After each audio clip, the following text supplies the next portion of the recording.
Телеарнада түркелбеттен басқа дауыста маңызды рөл атқарады. Яғни дикция.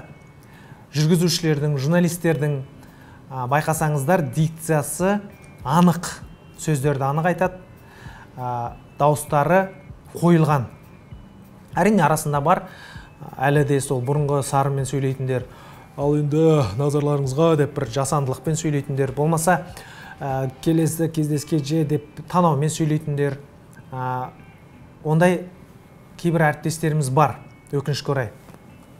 Бірақ қазіргі телевидение, батыстың телевидениесі, заманауи телевидение, ол ешқандай жасандылықты қажет етпейді, жасандылықтан ада десек те болады. Табиғи дауысыңыз, мысалы өмірде қалай сөйлейсіз, телеарнада да сондай дауыспен сөйлеуге тырысу керек. Қазір соған ақырындап келе жатырмыз. Сондай-ақ дикторларға да, яғни жүргізушілерге де осындай талаптар қойылады. Сонымен дауысты, яғни дикцияны анық ету үшін не істеу керек? Дауысыңыз анық және нақты шықсын десеңіз, жағыңызды неғұрлым ашып сөйлеуге тырысыңыз.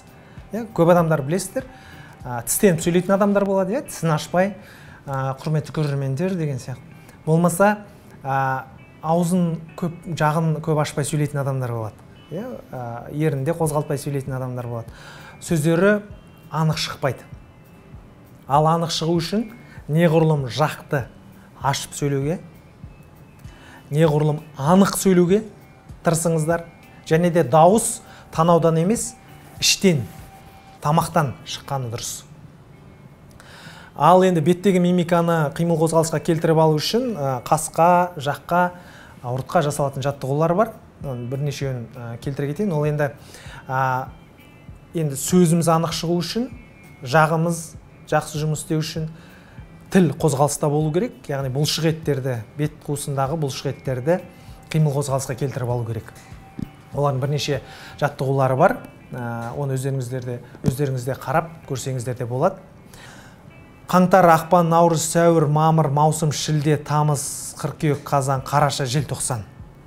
Осылай бірнеше рет қайталап, өзіңіздің деміңізді реттеп аласыз. Яғни сіз артикуляциялық жаттығулар жасадыңыз, демге жаттығулар жасадыңыз және өзіңіздің тыныс алуыңызды реттеп алдыңыз. Осы арқылы, осындай жаттығуларды күнде жасау арқылы дауысыңызды, дикцияңызды түзеп алуға болады. Ал оның бірден бір жолы жаңылтпаштар жаттау.